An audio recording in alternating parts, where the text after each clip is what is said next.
1986. Radiation that crossed the border. When Chernobyl reached Turkey. This is a record. April 26, 1986. Night. A plant safety test was being conducted at the Chernobyl nuclear power plant. The power level of reactor 4 was reduced. The system became unstable. The power is failing. Adjust the regulators, quickly! It's rising too fast. Reaktör 4'te güç seviyesi düştü, sistem kararsız. Müdahale ediyorum. Within seconds, the reactor went out of control. At 1:23, the first explosion occurred. A few seconds later, a second explosion followed.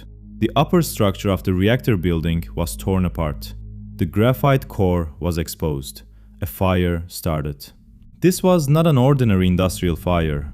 Radioactive materials in the core were being carried directly into the atmosphere. International reports would later state that the amount of radioactive material released into the atmosphere from the reactor was hundreds of times greater than the atomic bomb dropped on Hiroshima.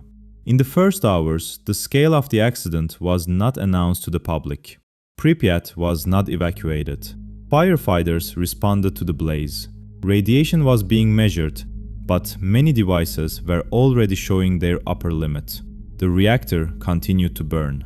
Iodine-131, cesium-137. They rose into the atmosphere. 2 days later, on the morning of April 28, a nuclear plant worker in Sweden passed through a routine radiation check at the entrance to his shift. The alarm sounded. At first, a leak inside the facility was suspected. The reactors were inspected. The measurements were repeated. The problem was not at the plant. The radiation was coming from outside. Meteorological data was examined. Wind directions were traced backwards. Maps were opened. Measurement values were layered on top of each other. The indicated direction was east. On the same day, the Soviet Union was forced to officially acknowledge the accident. From that moment on, the process in Europe changed. Monitoring stations began producing data one after another. Open field sensors recorded daily values. Agricultural products were tested. Milk was recalled in some regions. Consumption warnings were issued for children. Radiation was invisible, but now it was on the maps. The colors on daily radiation maps began to change. A band had formed, stretching from Northern Europe toward Central Europe. Meteorological centers tracked wind directions and particularly marked areas that received rainfall. Because where there was rain, particles fell to the ground. Atmospheric transport continued. In the final days of April, the wind changed direction. Transport models began to indicate the Black Sea basin. The radioactive cloud did not recognize borders. The line drawn on maps could not be seen on the ground. Meanwhile, in Turkey, there was no public alarm. On the Black Sea coast, May rains were soaking the soil, and tea gardens on the slopes were preparing for harvest. In the field, the calendar had not changed. The production cycle continued as it did every year. In Ankara, however, radiation maps coming from Europe were on the table. When the transport model pointed to the Black Sea line, sampling was ordered. Soil, water, and tea leaves were collected and sent to laboratories. Rain was ordinary in the field. In the laboratory, it became numerical. Measurement devices were activated. The results were recorded. Cesium-137 was detected in some samples. The values were compared with international limits. The first evaluation was conducted internally within the institution. In the public statement, it was announced that the measurements were below the accepted limits. However, around the same time, it was announced that certain batches of tea would be kept in storage. Some were reportedly destroyed. If the values were below the limit, why was there a destruction decision?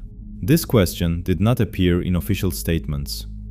There were teas waiting in warehouses. There were batches that were destroyed. But there was also a harvest. Those who went out to pick tea never saw the measurement tables.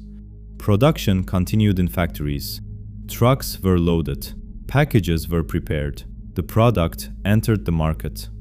Meanwhile, television cameras were set up. Studio lights were turned on. The Minister of Industry and Trade of the time stood before the press. A cup of tea was on the table. Then the cup was lifted. A sip was taken. The camera was recording. Yapılan ölçümlere göre çayda radyasyon yoktur. Halkımız gönül rahatlığıyla çayını içebilir. This footage aired on the evening news. The next day, it appeared in newspapers. There is no danger. That summer, production in the Black Sea region did not stop. The rain dried. The soil continued to produce. Measurement tables were updated for a while longer. Reports were written. The half-life of the cesium-137 detected in the soil was 30 years. This was longer than a government term, a news cycle, or an election calendar. The summer of 1986 closed. The footage went into the archives. Statements were recorded, but the element did not disappear. It remained in the soil. Every year, rain fell again over the Black Sea. The slopes became wet again. Early in the morning, people lined up in tea gardens, baskets filled, hands touched the same soil. Work continued on the same slopes. The same water was used. Life on the surface did not change. The soil was silent, but its name remained in the measurement tables. The values detected in the samples taken in 1986 remained in the archives. The destruction decisions were in the documents. The footage of a cup of tea lifted in front of the camera was preserved. New files were opened in hospitals. Names were written. Diagnoses were made. Statistics were published. When Turkey's cancer registry system expanded, regional data became more visible. The Black Sea line was examined under a separate heading. An increase was recorded, particularly in thyroid cancer cases. Thyroid tissue, especially in childhood, was considered more sensitive to radiation. This increase was not attributed to a single cause. Diagnostic methods had improved. The registry system had expanded. Demographic changes were taken into account. Even in the international scientific community, no definitive consensus had formed regarding the long-term effects of low-dose radiation. But the calendar remained fixed. 1986 did not change. In the same file, 2 times stood side by side, the day the rain fell, and, years later, people waiting in hospital corridors. The distance between them was never filled with a definitive sentence in any report.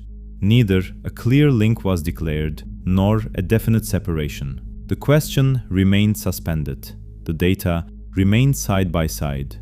The soil continued to produce. The half-life of cesium-137 was approximately 30 years. That corresponded to a significant portion of a human life. Did Chernobyl have an effect on cancer in the Black Sea region? In this file, that question remains unanswered.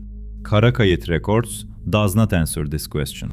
It does not attempt to. What it does is different. It places the records side by side, marks the gap, and leaves the decision to the viewer.